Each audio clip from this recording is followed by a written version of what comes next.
Hey guys, welcome back to the channel. Welcome back to Phantom.Strategies. So in this video, let's cover Bitcoin. Just do a recap of the week gone by and what we can expect in next week, upcoming week. And let's look at the daily, let's look at the weekly, and let's look at the smaller time frame. I'm also want to cover Litecoin and any other headline news that we need to be watching out for. Alright, so before we get started, please make sure to subscribe and hit those notification and bell icons so you get this content right away. If you think this content is helping you with your trading, with your investing, then please give me a thumbs up. That really means a lot. Alright, so this is actually my second recording, because when I was trying to do my first recording, I had to stop it because I got this warning on my laptop that I ran out of space. So I had to clean up a lot of the stuff from my laptop, a lot of the video files from my laptop. Since it's running out of space, I need to do some cleanup. So this is my second recording, and I will hopefully say everything that I have recorded in the previous one. So let's get it started. All right. So we have been covering Bitcoin in this morning videos, and I will keep on doing that. Bitcoin, we have been it's in this nice uptrend right now. There's no denial that it's an uptrend. There's plenty of support. We talked about Bitcoin that is coming into the resistance zone. Right now it's sitting in the resistance zone right now, seeing some retracement, which is nice and normal. We don't want to see the spike up and then spike down. We want to have this nice up zigzag pattern that's going in the north direction. That's the kind of graph that we want to look at, because that's sustainable. Anything that goes up too fast will come down too fast as well. So we want to have it, we want to make sure it goes up in a pattern that it will make any disbeliever believer basically. So basically any non-believer who are still hoping for that 3000 level, if we can keep on going in this direction, some up a little bit low, up a little bit low, all those non-believer will become believer. There's a good reason for that, because there's plenty of, technically speaking, there's plenty of support. So I'm gonna hide I'm going to hide my okay. So here you go. So this is much cleaner. I'm gonna just talk based on this clean picture with this moving average. All right. So right now what we're seeing is a minor retracement, but if you can see that there's plenty of support that is coming around that 10,300 mark. So there is a 50-day moving average, 11-day moving average, 20-day moving average, and I do keep on moving that. The fast moving average, I usually keep it on 9, 10 or 11. It really that's one of the faster moving average, and you want to keep on tweaking that little bit just to make sure that the momentum you're getting is correct, and you're catching those things. All right. A lot of people keep it at 12 too. I have seen people keep it at 8. So it's really personal thing. Really, you want to tweak it. All right. So there's plenty of support around 10,300 levels from the moving average, and from the previous support as well. So that will act as a support. All right. The area that we really want to keep an eye on is going to be around 11,700. Okay, that will be the ultimate break of the neckline. So if you can see that it's trying to go over that, but we want to make sure it stays over that 11,700 levels. That will be the ultimate break of the neckline, because there's a inverse head and shoulder pattern that is a lot of it has been spotted here. So if you see this left shoulder, head, right shoulder, and we need to break that neckline, and if that happens, we can definitely see that 13,000 and 14,000 mark in March. Okay, so please do keep in mind that level is very critical, that we stay over that level next week. All right. The reason I say that is if I look at the weekly, so let's look at the weekly real quick. So weekly is looking nice as well. It coming right, it taking the retracement right at that 11-day moving average. So that's why I'm saying that, and that level comes right around that 11,600 mark. So if you can stay over that 11,700, I think it's going to be extremely bullish from two-way, from the weekly chart point, and from the moving average, crossing that moving average, as well as the breaking of the neckline on the head and shoulder pattern, on the inverse head and shoulder pattern. Okay, so those are the things that you really want to keep an eye on. Okay, so that's weekly. Is again, is looking, it's completely like, you know, I like what I'm seeing here. We need to stay over that neckline though. We need to stay over that moving average on the weekly coming into next week. Okay, so let's look at daily again. Alright, so on the intermediate, once we cross that, there is going to be a 100-day moving average resistance, which is going to be around 12,300. So we want to also be mindful. So everything that is like, you know, everything that was supporting us coming down, now that will act as a resistance going up. Simple as that. Anything that was supporting us, you know, coming down as a support from the moving average to the, you know, the price levels, that will act as a resistance going up. All right, so we wanna be mindful of those things. So let's look at the 4 hours. I see a little bit retracement, but there's a lot of volume that came in over the weekend. Surprisingly, there's a lot of volume that happened in the last few days, 2-3 days. So let's see, and there's plenty of support from the moving average as well on the shorter time frame. So I still remain bullish. I'm still, you know, bulls have everything in their favor right now. So they just need to have this final push into next week to make sure that we are staying over that 11,700 mark. There's plenty of support around 10,300 levels, but we want to make sure that we're not trying to get to the support, because once you get to the support line, people tend to, like, you know, manipulate the price action and all that. So I would be very happy if we can consistently stay over next week, and we can go beyond that 11,700 levels on Bitcoin. All right, let's look at the. I was watching some of the headline news. By the way, just want to cover the global market real quick. I was watching the futures market. I don't see anything that is as a red flag right now. Futures market are turning positive. Let's see if we can hold these gains into the night session. Right now I'm recording this video at 10:24 a.m. and Eastern time zone, okay, in US. It's looking, the futures are looking fine. We need to make sure that it's holding up when the Nikkei, the Japanese stock exchange, opens up. That will be good. So Japanese stock exchange, it had came to almost that support level and trying to buy back again. So let's see if we can have a follow through. All right, so that's just quick cover up on the global market. I don't see anything right now. Let's see if we can hold on to that support, and if we can have the momentum toward the upside into the overnight session into the next week. All right,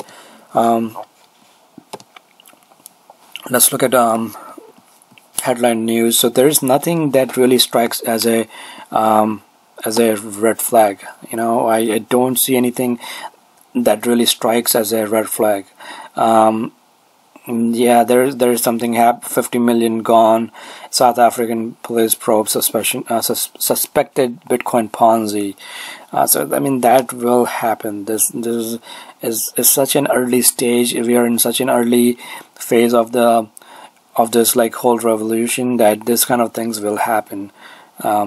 So it is kind of expected. It's sad. I know that it's losing your money, your hard-earned money is not an easy thing to absorb for no one. It doesn't matter if you are if you're rich, you're poor, it doesn't matter. If you have worked hard for your money, it's not an easy thing to let go. I understand those things. So please be very careful. I want to make sure like people don't get over optimistic. People don't set the realistic expectations. This is not a gold mine. This is not this is not going to make you retire overnight. Okay, so please make sure you are setting realistic expectations. Do not invest with money you cannot afford losing.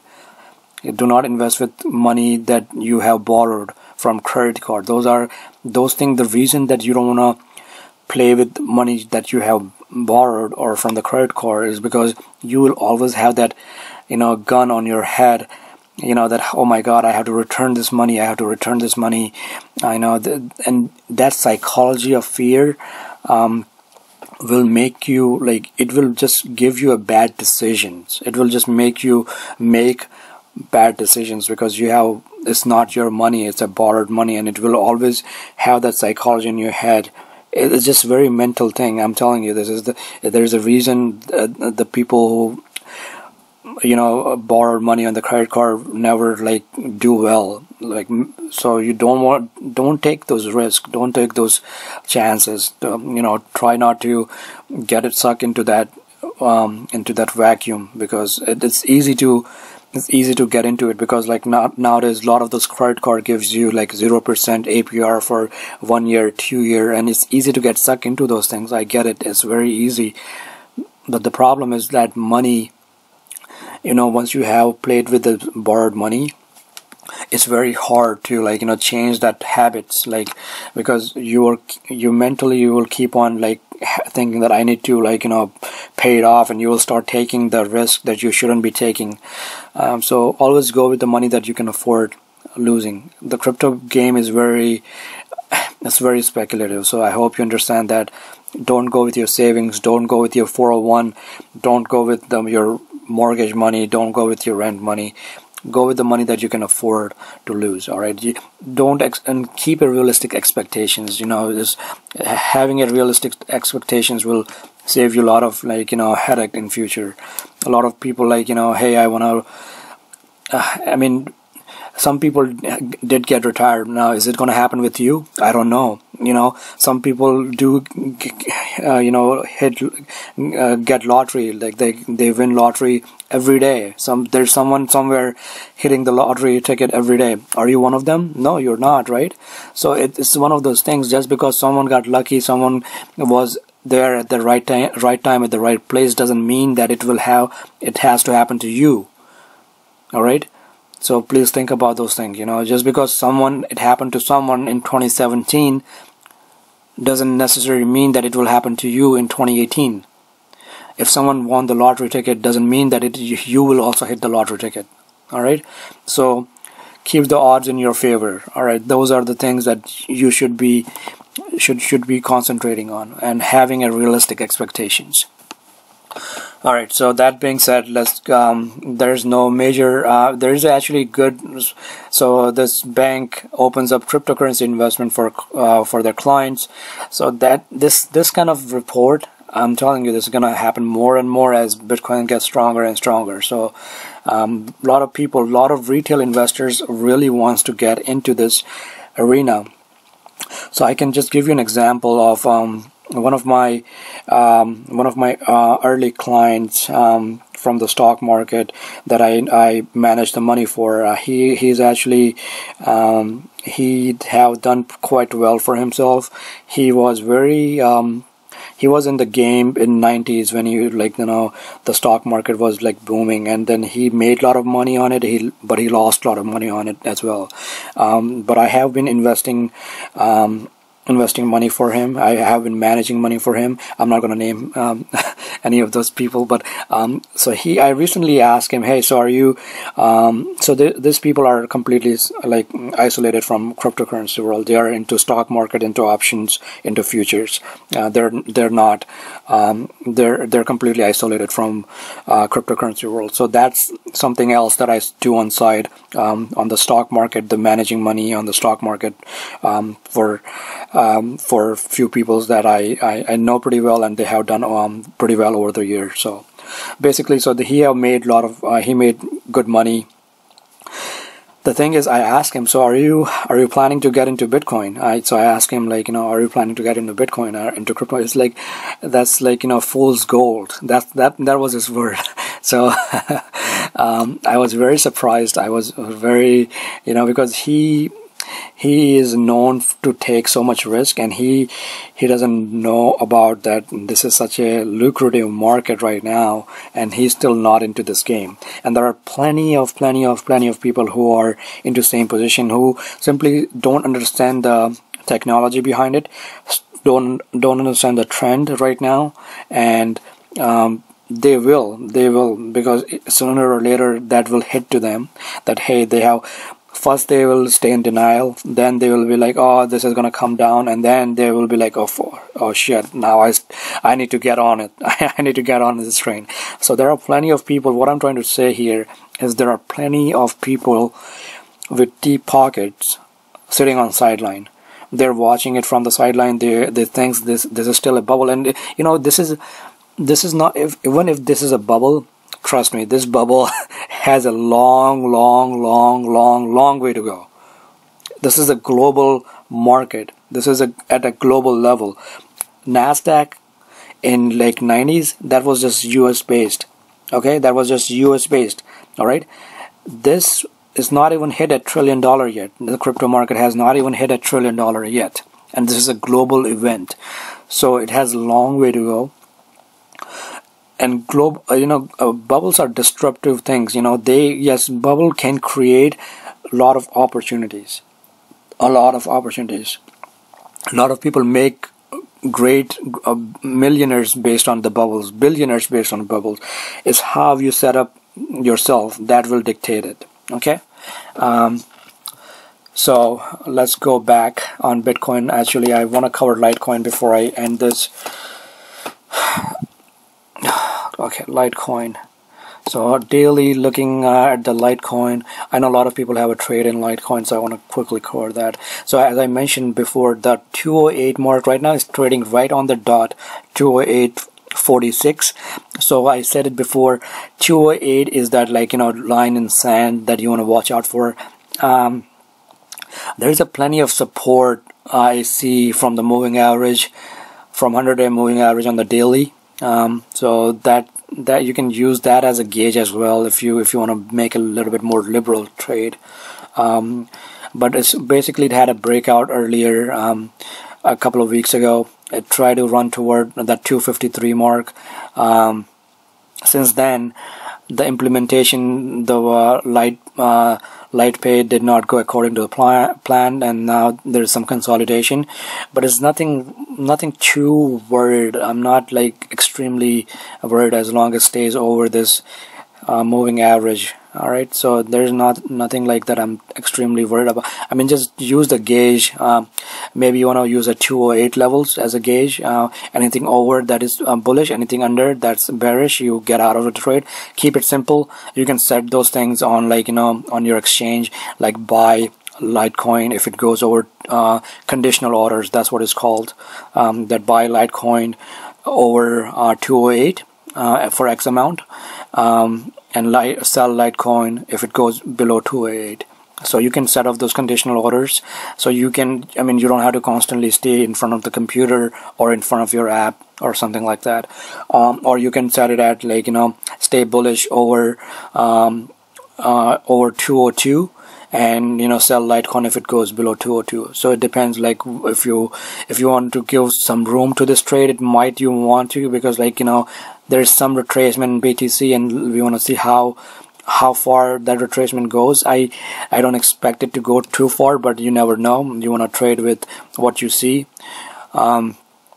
So those are the things in Litecoin. All right. So nothing too much to tell you about it, because it's just right now it's in that flag. If I can see that bull flag right here, it broke out, creating this consolidation flag right now, and it can break out. The breakout will happen. Let's see if I draw this. Okay, I already have a trend.